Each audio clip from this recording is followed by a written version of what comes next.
She laughed at the single-dad waiter in German. His reply silenced the whole restaurant. Before we jump in, this story reached people in over 50 countries last week. Let's see how far it goes today. The autumn rain drummed against the windows of Bella Vista, Manhattan's most exclusive Italian restaurant, where reservations cost more than most people's monthly salary. Victoria Schneider, 27 and worth $3 billion, swept through the mahogany doors like a hurricane in designer heels. Her Hermes coat dripped onto marble floors as she surveyed the dining room.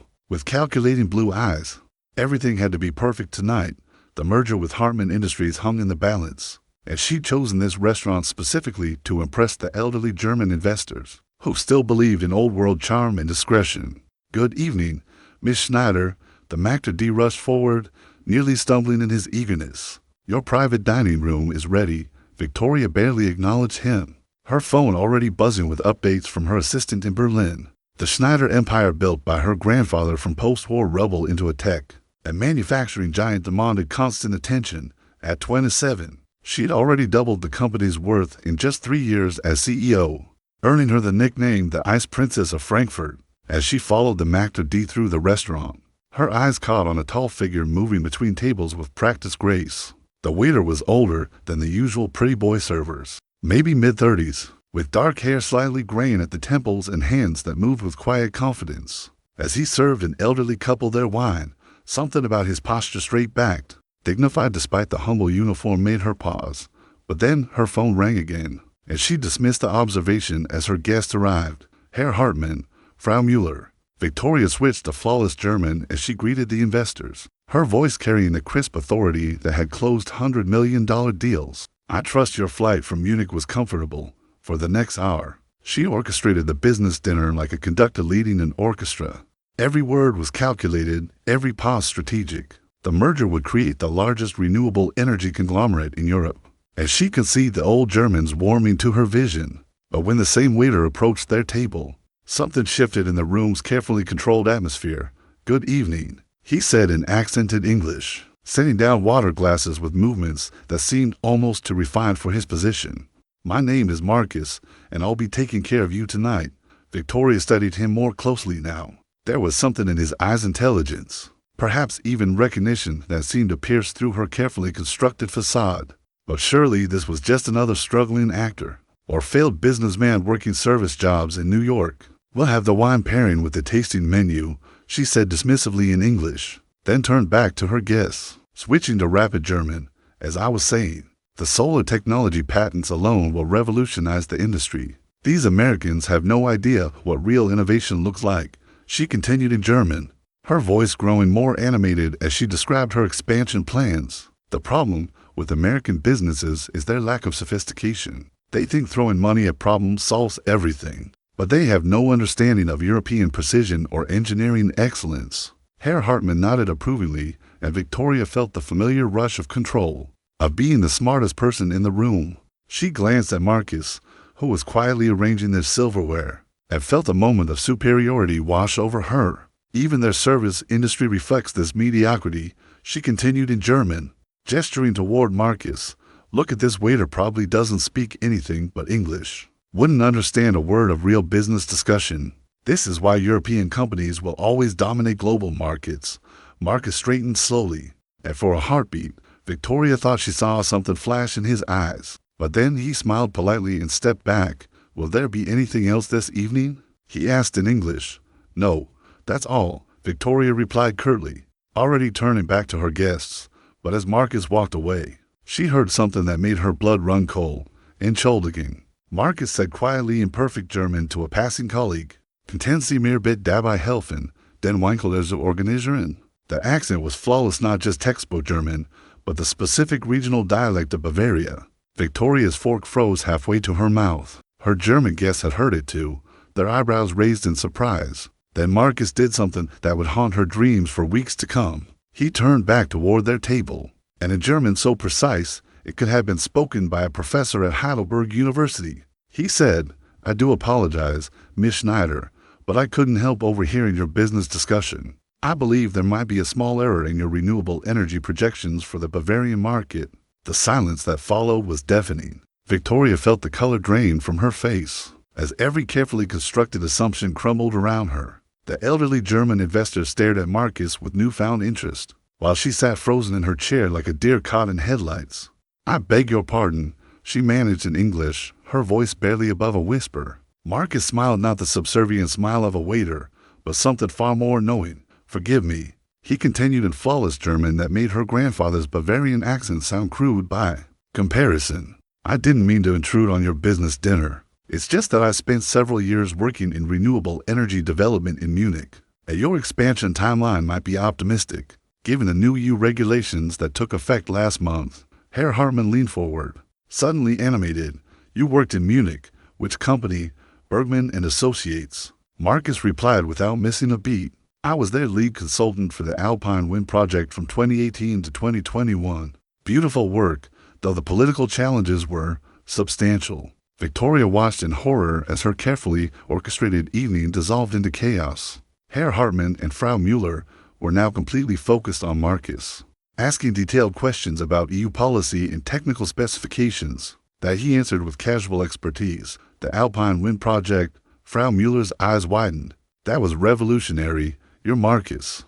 "Marcus Harrison, guilty as charged," Marcus said with a slight bow. Victoria's mind raced. Marcus Harrison.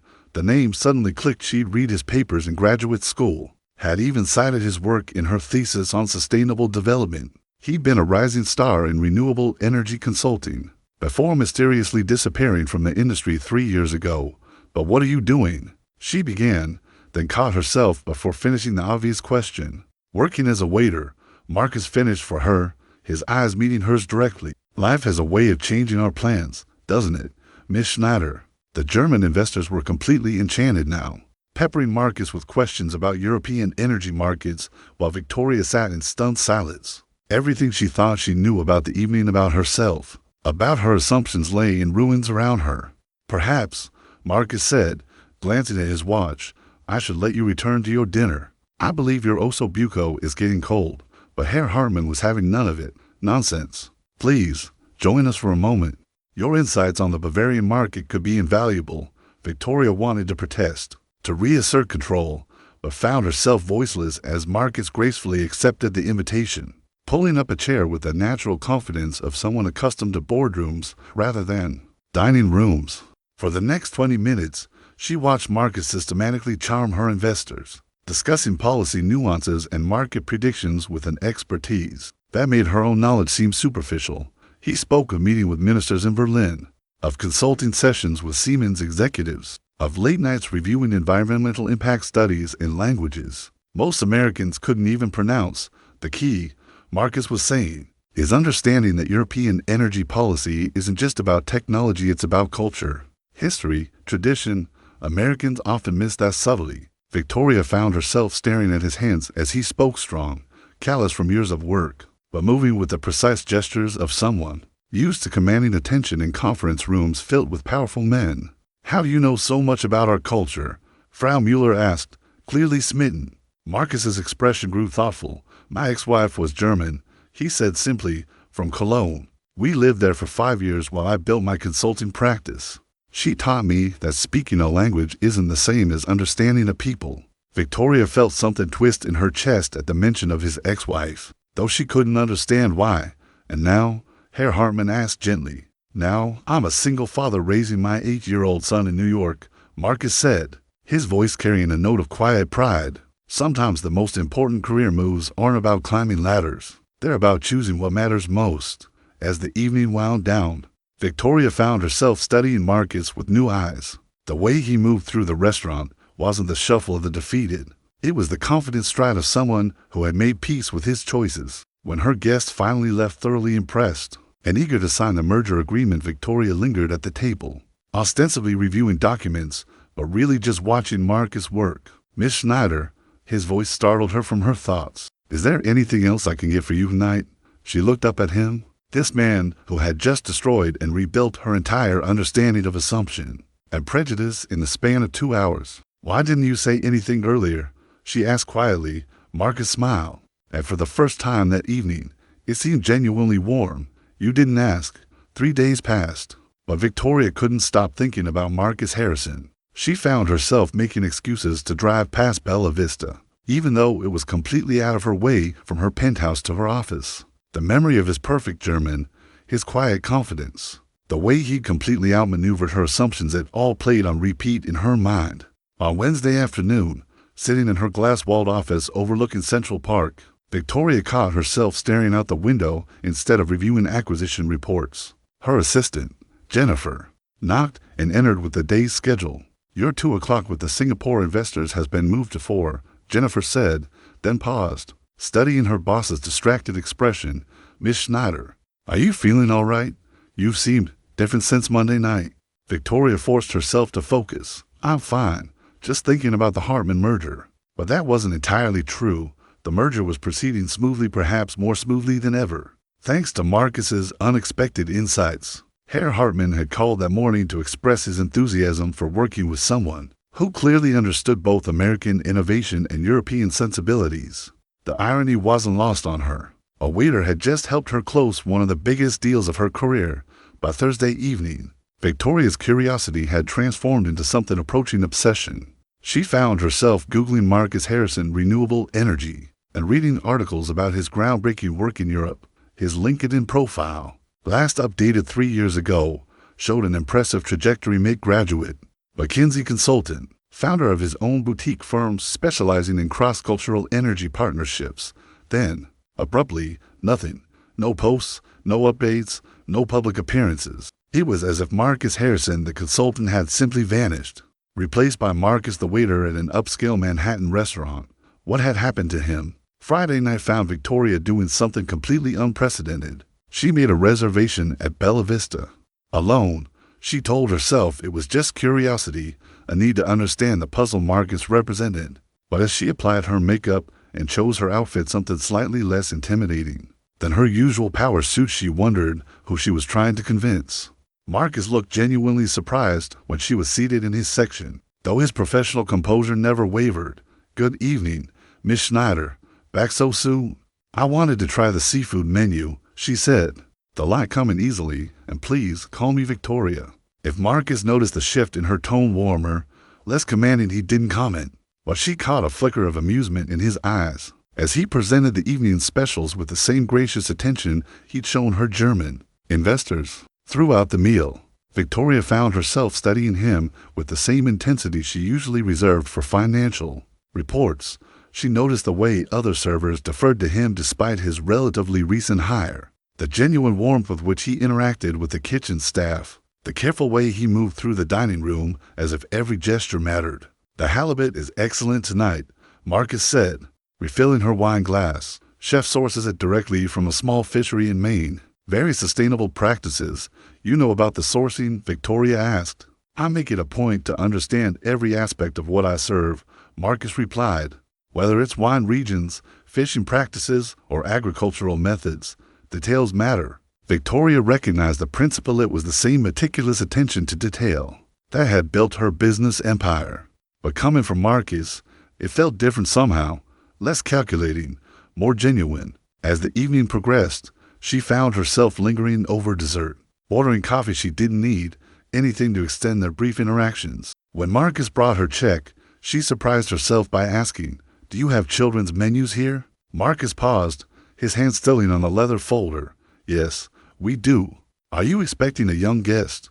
"I was curious about bringing my nephew sometime," Victoria lied smoothly. "He's 8, very particular about his food." Something shifted in Marcus's expression, a softening that made Victoria's chest tighten. Unexpectedly, 8 is a wonderful age, Marcus said, his voice carrying a note of personal warmth. "They're old enough to appreciate good food, but still young enough to be excited by simple pleasures. I'd recommend the pasta course with a side of garlic bread. Most kids love the theatrical way our chef prepares it tableside. Your son," Victoria said, carefully, "does he like Italian food?" "Tommy loves anything with cheese," Marcus laughed, and the transformation was remarkable. The professional waiter disappeared, replaced by a proud father whose entire face lit up when discussing his child. He's convinced he's going to be a chef someday, though last week he wanted to be a paleontologist, and before that, a professional soccer player. Victoria found herself smiling genuinely for the first time in weeks. "Sounds like he has diverse interests," That's one way to put it, Marcus said. Last month I spent 3 hours at the Museum of Natural History looking at dinosaur bones, followed by 2 hours at Chelsea Market taste testing every cheese vendor. The kid has energy, and you manage all that while working here. Marcus's expression grew more serious. You do what you have to do for the people you love. He said simply, Tommy is my priority. Everything else is just details. As Victoria left the restaurant that night, she realized she'd learned more about Marcus in 2 hours than she typically learned about her business associates in months. But more unsettling was the realization that she wanted to learn more. For the first time in her adult life, Victoria Schneider found herself genuinely curious about someone who couldn't advance her career, couldn't add to her wealth, and couldn't enhance her social status. It was terrifying and exhilarating in equal measure. The following Tuesday, Victoria made another reservation at Bella Vista. This time, she didn't even pretend it was about the food. Marcus greeted her with the same professional warmth, but she caught something different in his eyes, a flicker of curiosity, perhaps even anticipation. The thought that he might actually look forward to seeing her sent an unexpected thrill through her chest. The usual table, Miss Schneider? He asked. Victoria, she corrected gently, and yes, please. Throughout dinner, Victoria found herself asking questions she'd never bothered with before, about the restaurant's history, about the neighborhood, about Marcus's impressions of New York after living in Europe. She discovered he lived in a modest apartment in Queens, taking the subway to work every day, and that he'd been at Bella Vista for exactly 8 months. What made you choose restaurant work? She asked over dessert, trying to make the question sound casual. Marcus was quiet for a long moment, arranging the dessert silverware with precision that seemed more nervous habit than professional requirement. Sometimes life forces you to redefine success, he said finally. 3 years ago, I thought success meant international consulting, first-class flights, and seeing my name in energy policy journals. Then my wife filed for divorce, and I realized my 8-year-old son barely knew me. Victoria felt her chest tighten. That must have been difficult. The worst part wasn't losing my marriage, Marcus continued, his voice growing quiet. It was the day Tommy asked his mother who the man in the suit was when I picked him up from school. He was 6 years old and didn't recognize his own father. Victoria had built her empire on understanding people's motivations, on identifying weaknesses and leveraging them for advantage. But Marcus's raw honesty left her completely disarmed. So you gave up your career? She asked. I chose my son, Marcus corrected. Consulting required constant travel, 18-hour days, weeks away from home. The restaurant industry has its challenges, but at the end of every shift, I go home to Tommy. We do homework together. I read him stories. I know his friends' names and his favorite dinosaurs and which vegetables he'll eat. If I hide them in mac and cheese, Victoria found herself staring at her untouched tiramisu. In her world, sacrifice meant taking a smaller bonus or postponing a vacation. She'd never considered that some people built their entire lives around someone else's needs. Do you miss it? She asked. The consulting? Marcus smiled, but there was sadness in it. I miss the intellectual challenges, the problem solving, the feeling that my work mattered on a global scale. But then Tommy comes home from school excited to tell me about his science project, and I remember what actually matters. Over the next 2 weeks, Victoria became a regular at Bella Vista.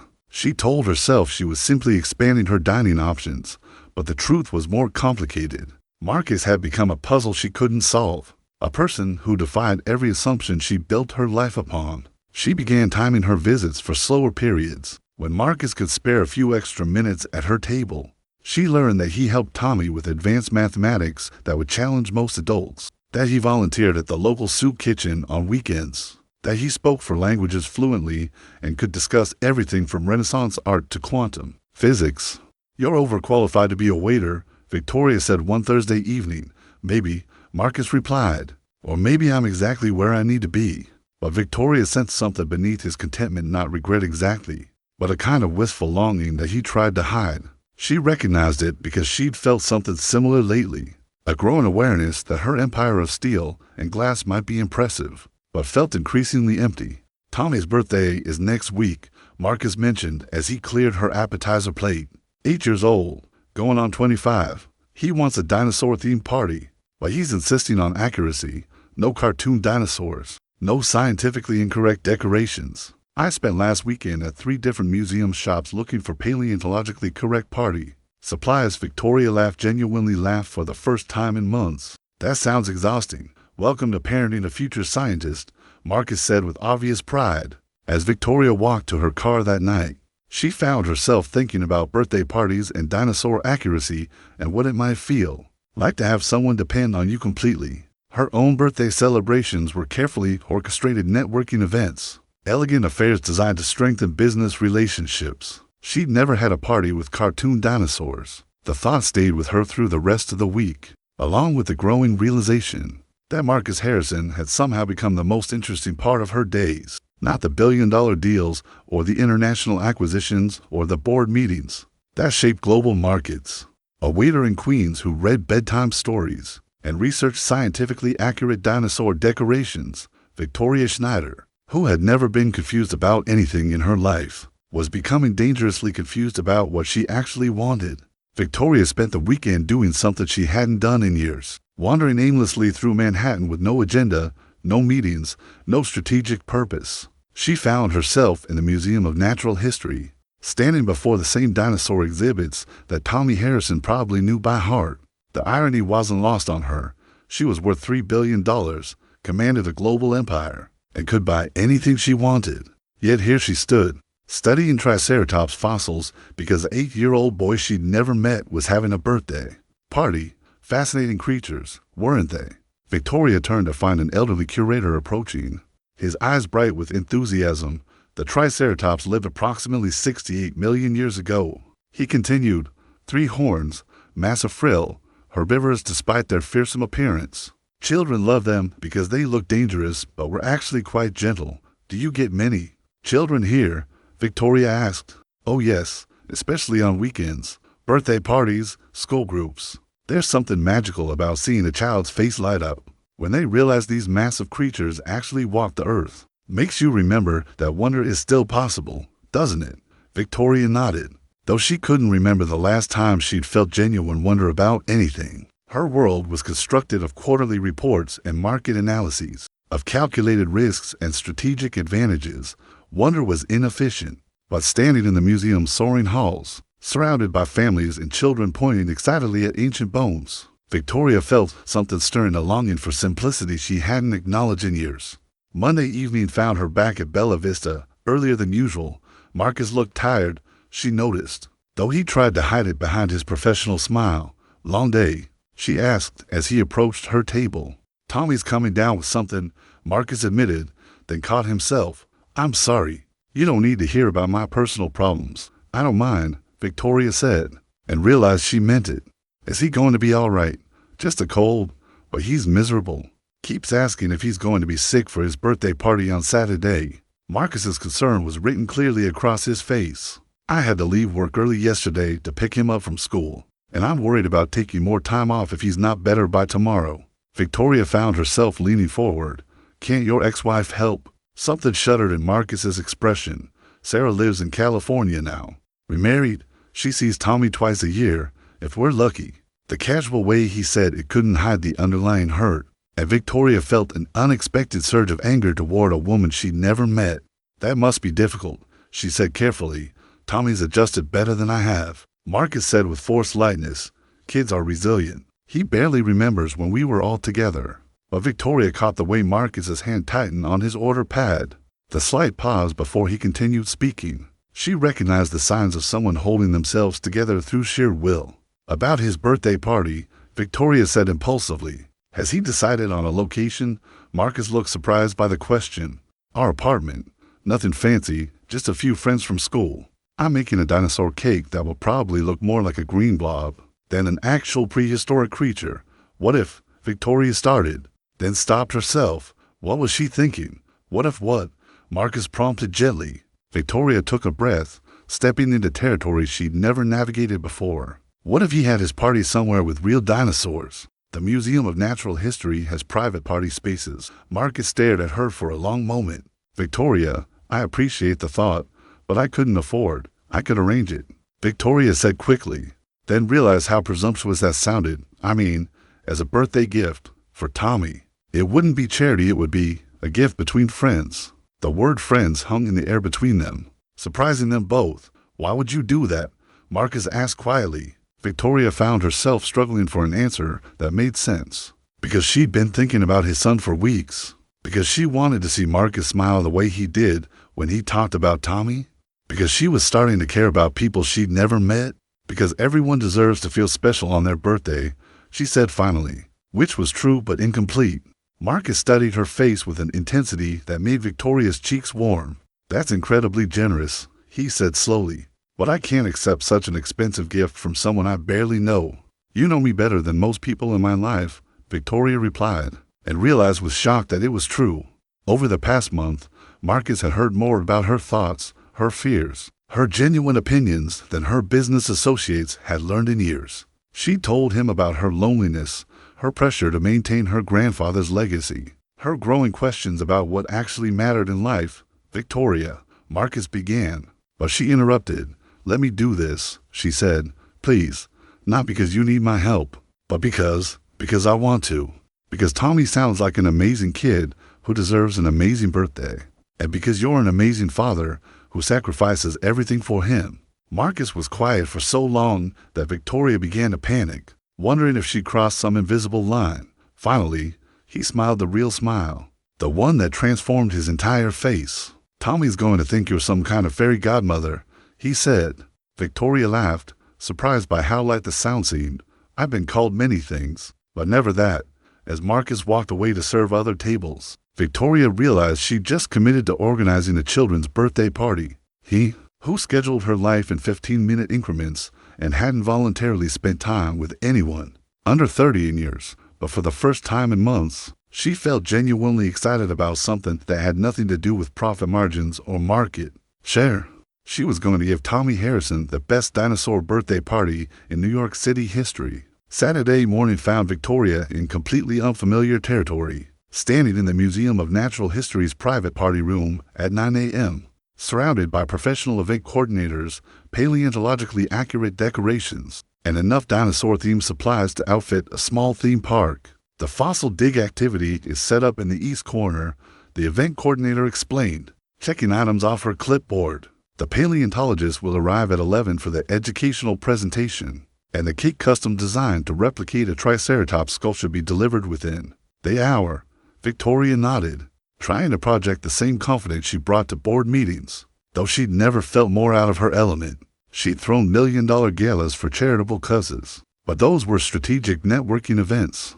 This was different. This mattered in a way she couldn't quantify. Her phone buzzed with messages from her assistant about the sole conference call she postponed, and the quarterly reports waiting for review. For the first time in her career, Victoria ignored them all. At 10:30, she heard familiar voices echoing through the museum's corridors, and felt her heart rate spike unexpectedly. Marcus appeared first, looking overwhelmed as he guided a small group of 8-year-olds through the entrance. Behind him walked Tommy, dark hair like his father's, bright eyes wide with amazement, wearing a t-shirt covered in scientifically accurate dinosaur illustrations. Dad, this is incredible. Tommy's voice carried clearly across the space. Is this really all for my birthday?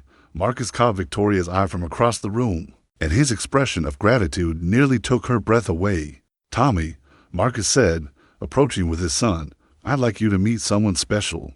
This is Victoria, and she's the reason you're having your party in the most amazing place in New York. Tommy looked up at Victoria with the kind of direct, unguarded curiosity that only children possessed. She found herself nervous in a way that boardroom negotiations had never made her. Thank you for my party, Tommy said with careful politeness. Dad says you arranged everything because you wanted me to have a special birthday. Your dad was, right? Victoria said, crouching down to Tommy's eye level. And I heard from a little bird that you're interested in paleontology. Tommy's formal politeness evaporated instantly. I'm going to be a paleontologist when I grow up. Did you know that birds are actually dinosaurs? They're theropods, and they're the only dinosaur lineage that survived the Cretaceous-Paleogene extinction event. Victoria blinked, genuinely impressed. That's incredibly sophisticated knowledge for someone who just turned 8. Tommy reads at a high school level, Marcus said proudly, and he has better retention than most of my former graduate students. For the next 3 hours, Victoria watched Marcus navigate the party with the same quiet competence he brought to restaurant service, but with an added layer of joy she'd never seen before. He knew each child's name, remembered their interests, mediated disputes over fossil dig discoveries with diplomatic skill that would have impressed UN negotiators. But it was watching Marcus with Tommy that truly undid her. The way he listened with complete attention to his son's excited explanations about velociraptor hunting strategies. The way he quietly encouraged the shyest child in the group to participate in activities. The way he managed to be fully present for every moment while ensuring every child felt included and celebrated. "You're staring," said a small voice beside her. Victoria looked down to find Tommy studying her with discerning eyes. "Was I?"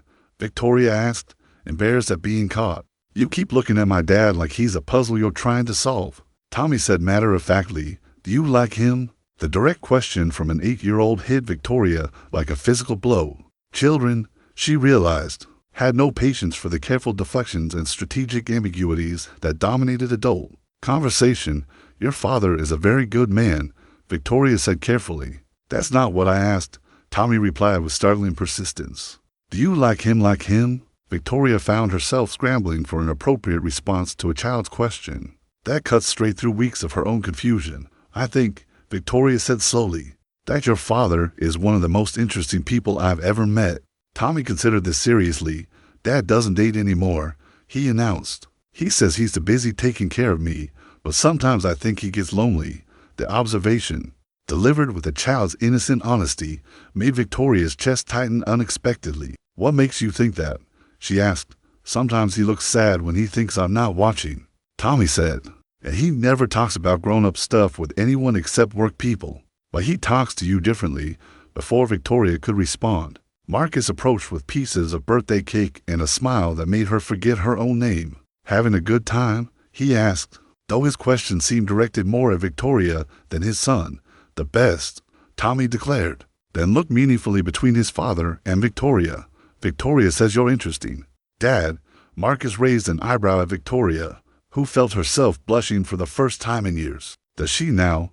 Marcus said, his tone carefully neutral, but his eyes sparkling with amusement. As the party wound down and grateful parents collected exhausted, sugar-crashed children, Victoria found herself helping Marcus pack up leftover decorations and presents. It felt strangely domestic, this quiet cleanup after chaos, and she realized she'd never experienced anything quite like it.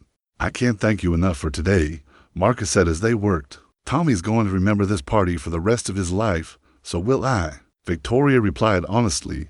Marcus stopped folding tablecloths and looked at her directly. "Can I ask you something?" Victoria nodded, though his serious tone made her nervous. "Why did you really do this? The party, I mean. It goes far beyond normal kindness to acquaintances." Victoria felt exposed under his gentle scrutiny, as if he could see through all her carefully constructed explanations to some truth she hadn't acknowledged to herself, because, she said finally, "Watching you with Tommy makes me remember what happiness actually looked like." The admission hung between them like a bridge neither was sure they should cross. But as Tommy ran up to hug Victoria goodbye, chattering excitedly about dinosaur facts and promising to tell her more next time he saw her, Victoria realized she'd already crossed whatever line had been separating her old life from this new, confusing, wonderful possibility. She was falling for Marcus Harrison and his brilliant, dinosaur-obsessed son, and for the first time in her carefully controlled life, Victoria had no strategy for what came next. 3 weeks after Tommy's birthday party, Victoria found herself canceling a board meeting to attend Tommy's school science fair in Queens. "Victoria," Tommy's excited voice cut through the chatter. "You came. Dad said you probably couldn't because you're really important and busy." Victoria's chest tightened at Tommy's casual acceptance of her potential absence in her world. People rearranged schedules to accommodate her. "I wouldn't miss seeing your project," Victoria said, meaning it. "What did you research?" Tommy's eyes lit up. "The Alvarez hypothesis. Come see." He led her to a sophisticated display that looked far more advanced than typical third-grade work. Charts, timeline graphics, detailed analysis of dinosaur extinction theories. "Most people think dinosaurs died because of an asteroid," Tommy explained, "but evidence suggests multiple extinction events happening simultaneously." Victoria stared, genuinely impressed. The research was thorough, the presentation professional. "Tommy, this is incredible. How long did you work on this?" 6 weeks. Dad helped with graphics." But all research was mine. I read 23 scientific papers. Victoria found Marcus across the gymnasium. When he caught her looking, he smiled and approached. I see Tommy's recruited you for his dissertation defense, Marcus said warmly. Victoria watched their easy interaction, noting how Marcus balanced support without being overbearing. Has he always been this academically advanced? Victoria asked quietly. Since he could talk, he reads at high school level. Does algebra for fun? Single parenting is hard enough without nurturing a potentially gifted child. Victoria heard the weight of responsibility in his voice. You're doing an amazing job, she said quietly. Marcus looked at her with an expression she couldn't read. Some days I wonder if I'm enough. Tommy deserves opportunities I can't provide on a waiter's salary. Have you considered returning to consulting? Victoria asked carefully. Consulting requires travel, unpredictable hours, schedules that don't work with elementary school pickup. What if it didn't? Victoria said impulsively. What if there were consulting opportunities accommodating your priorities as a father? Marcus studied her face intently. Are you offering me a job, Victoria? I'm suggesting maybe there are solutions we haven't considered. Before Marcus could respond, Tommy bounded over with a blue ribbon. Victoria, I won first place in Earth Sciences. Tommy, that's wonderful. Your research was better than most college projects. Dad says we're celebrating with ice cream. Do you want to come? Victoria found herself saying yes, and later sat in a Queen's ice cream parlor listening to Tommy's detailed explanation of de-extinction technologies while Marcus watched with amused patience. As Marcus drove her back to her car, Victoria realized something had fundamentally shifted. She wasn't just attracted to Marcus anymore. She was falling in love with the life he'd built. Thank you for tonight, Marcus said as they sat in his Honda. Tommy doesn't get many opportunities to share interests with adults who understand. Thank you for including me.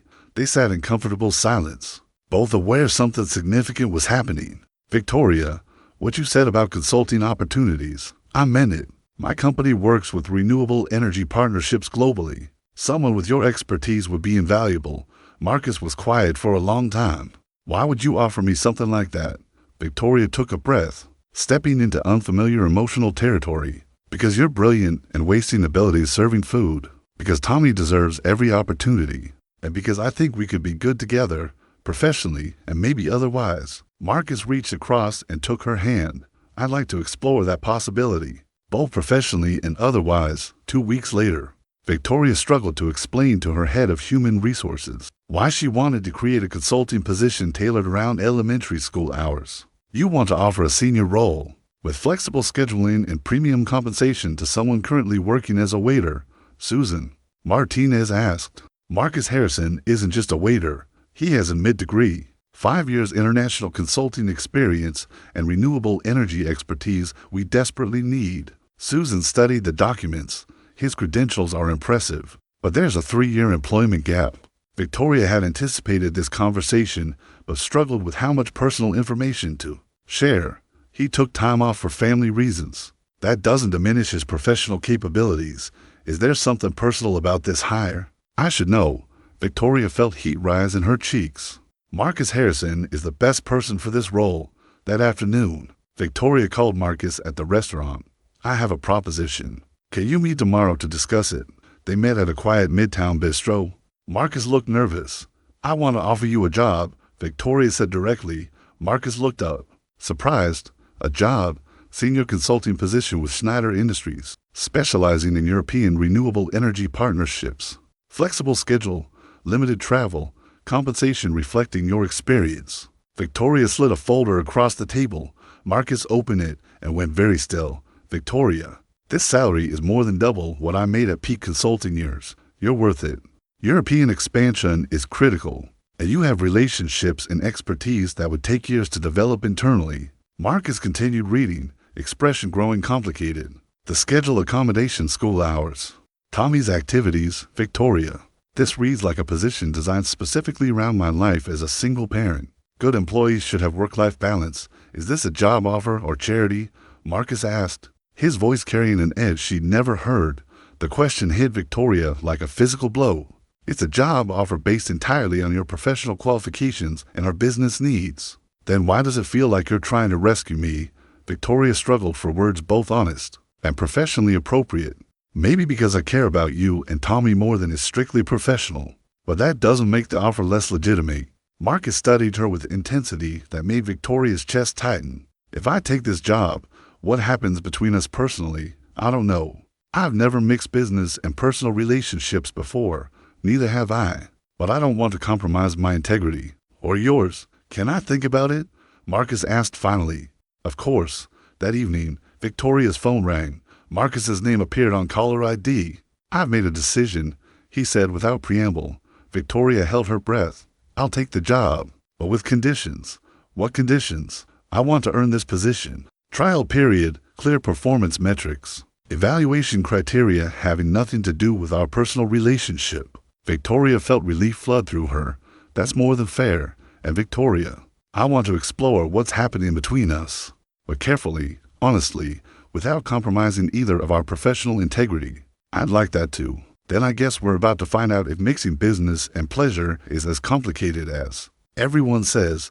Marcus's first day at Schneider Industries began with Tommy having a meltdown about starting third grade at a new school. I don't want to go, Tommy sobbed. What if kids think I'm weird? Marcus crouched down, heartbreaking at his son's genuine terror. They moved to a Manhattan apartment the week before. Hey buddy, new adventures are scary, but that's what makes them adventures. Tell you what, Marcus said, making a decision his old consulting self would have found unthinkable. What if I walk you to school this morning? Tommy's face brightened. You won't be late for your important meeting. You're more important than any meeting. Victoria met him in Schneider Industries' lobby, and for a moment, Marcus forgot how to breathe. In her element, Victoria looked every inch the billionaire CEO who commanded global respect. Ready for this? Victoria asked, though something in her eyes suggested she was as nervous as he was. The executive conference room held 12 people, all studying Marcus with polite curiosity. Victoria introduced him with professional efficiency. For the next hour, Marcus presented his analysis of European markets, regulatory challenges, and strategic recommendations. He felt rusty initially, but gradually confidence returned. The key challenge isn't technical capability, it's cultural navigation, Marcus explained. European energy partnerships require understanding historical contexts that differ significantly from American business practices. The questions continued for 30 minutes, and Marcus found himself energized by intellectual challenge, by opportunity to use expertise meaningfully again. Excellent presentation, James Sullivan said as people filed out. Your European perspective is exactly what we need. After everyone else left, Victoria lingered. So, how was that? She asked when they were alone. Terrifying and exhilarating. I'd forgotten how much I missed strategic problem solving. You were impressive. The team was genuinely engaged. Good. I was worried they'd see me as your pet project. Victoria's expression grew serious. Everything you heard was based entirely on your professional qualifications. I know. Thank you for the opportunity to prove that. So what happens now? Between us, Victoria looked thoughtful. Now we figure out how to work together professionally while exploring whatever this is personally. Carefully, very carefully, I can't afford to mess this up. Tommy's already been through too much disruption. We'll take it slow. As Marcus left that afternoon, he felt simultaneously exhausted and energized. But when he picked up Tommy from school and heard about his son's successful first day, Marcus realized the most important part of his day hadn't happened in any conference room. 6 weeks into Marcus's new role, everything seemed perfectly in place, which was exactly when everything fell apart. Marcus was reviewing contracts when his phone rang with a number he hadn't seen in over 2 years. Sarah, his ex-wife. Hello, Marcus. Marcus felt immediate anxiety. Sarah never called unless something was wrong. What's happening, Sarah? I'm calling about Tommy. David and I have decided we want custody. Full custody. The words hit Marcus like a physical blow. What are you talking about? Tommy lives with me. He's settled here, happy in school. Marcus, be realistic. David and I can provide opportunities you simply can't afford. I'm not working as a waiter anymore. I have a consulting position with Schneider Industries. Tommy's in an excellent gifted program. Sarah was quiet, realizing she'd been planning this conversation based on outdated information. Schneider Industries is owned by Victoria Schneider, a 27-year-old German heiress. Are you sleeping with your boss? The blunt question made Marcus's face burn with anger. My personal life is none of your business, Sarah. My son deserves better than a father prostituting himself for job security, Marcus hung up with, shaking hands. Sarah's words echoing like poison. Sarah's accusation crystallized his worst fears about his relationship with Victoria. That evening, Marcus picked up Tommy with forced normalcy, while his mind raced with custody concerns and moral questions. That night, Marcus sat staring at his phone. He needed to tell Victoria about Sarah's call. They met at Victoria's penthouse. The space was stunning, but felt cold and personal. You look terrible, Victoria said immediately. What's happened?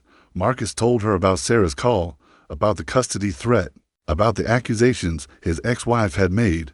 Victoria listened without interruption. She can't just take Tommy away from you. You're an excellent father. Sarah has resources I don't. Her husband is wealthy, well-connected. I'm a single father who was unemployed 8 months ago, which brings us to the larger problem. Sarah accused me of sleeping with my boss for job security. Victoria's face flushed with anger.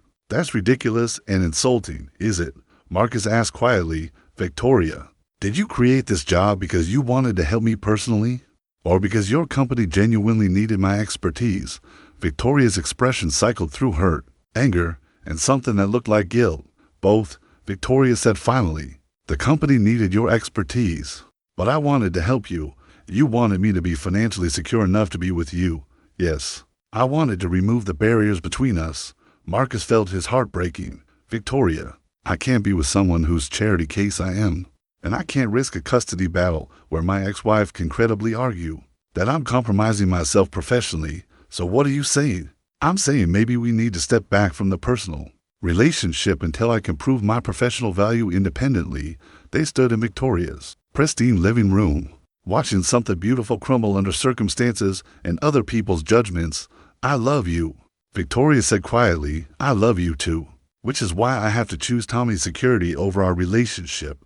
As Marcus left that night, he realized he just made the most painful decision of his life. But thinking about Tommy sleeping peacefully, secure in the knowledge that his father would always prioritize his well-being, Marcus knew he'd made the only choice he could live with. The next 6 weeks passed in carefully maintained professional distance between Marcus and Victoria. They communicated through emails and formal meetings, their interactions professional and utterly heartbreaking. Tommy began asking increasingly pointed questions about why Marcus seemed sad and why Victoria didn't come around anymore. Did you and Victoria have a fight? Tommy asked one evening. It's complicated. Buddy, are you not friends anymore? We're still friends. But sometimes grown-ups have to make difficult choices about what's best for their families. Tommy studied his father with serious eyes. Is this about the phone calls from Mom? Marcus looked up sharply. What do you know about the phone calls? I heard you talking to lawyers. And I heard you telling someone that Mom wants me to live with her in California. How do you feel about that? Tommy was quiet for a long moment. I don't want to live with Mom. I barely know her. I want to stay here with you. What if living with Mom and David meant better schools, more opportunities? Tommy looked at his father with exasperation that seemed far too mature. Dad, you're the smartest person I know. I don't need better schools, I need you. Besides, Tommy added pragmatically, Victoria's company pays you lots of money now. We can afford whatever opportunities I need. Why not? Tommy interrupted with characteristic directness. You love Victoria. She loves you. And now you're both miserable because of some stupid grown-up logic. The simple truth of his son's observation hit Marcus like a revelation. Tommy was right. Victoria had pursued him when he had nothing to offer except conversation. That weekend, Marcus called his lawyer and arranged a meeting with Sarah and her legal team. The meeting took place in a sterile midtown conference room. Sarah looked confident, flanked by expensive lawyers. Marcus arrived with documentation he'd spent the weekend preparing. Before we begin, Marcus interrupted. I'd like to present some information. He began distributing documents. Sarah's confident expression faltered. These are Tommy's academic records. He's performing at the 99th percentile nationally, participating in advanced programs addressing his intellectual needs. He placed additional documents on the table. Letters from teachers, counselors, and his pediatrician, attesting to his emotional stability and well-being. This is my employment contract with Schneider Industries. My annual compensation exceeds $350,000. David's eyes widened. Sarah's face had gone pale. Additionally, I've established a college fund for Tommy. But more importantly, Tommy has a father who has never missed a school play, a science fair, Or a bedtime story. Marcus leaned forward. Sarah, when did you last speak to Tommy about his schoolwork? Can you name a single one of his friends? This is a letter from Tommy himself, written to the court-appointed advocate. He clearly states his desire to remain in New York with me. After 2 hours of negotiation, they reached an agreement. Tommy would remain with Marcus, with increased visitation for Sarah. As Marcus left the conference room, he felt a weight lift.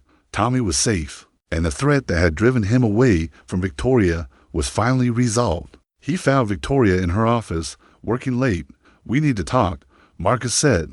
The custody issue is resolved. Tommy stays with me.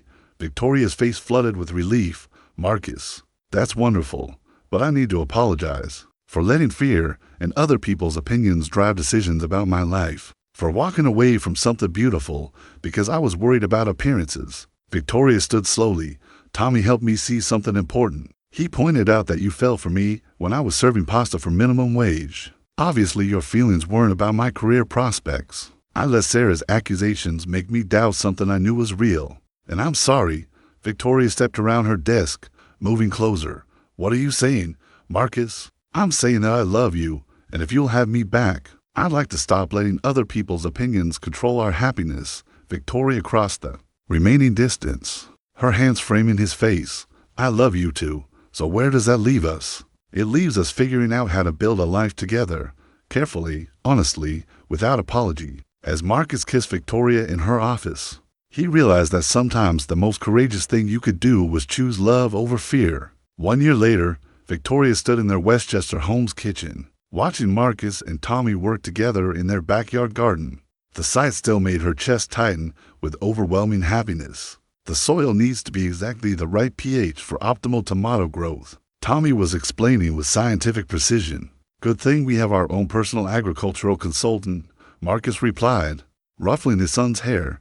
Victoria smiled, marveling at how natural this domesticity felt. The house they'd chosen was designed for family bookshelves stuffed with business journals and children's science texts.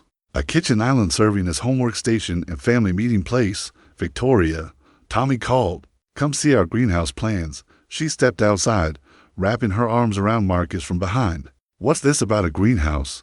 Tommy's convinced we need year-round growing capability. Marcus explained with amused exasperation. It's about sustainability, Tommy said seriously, unrolling a detailed sketch.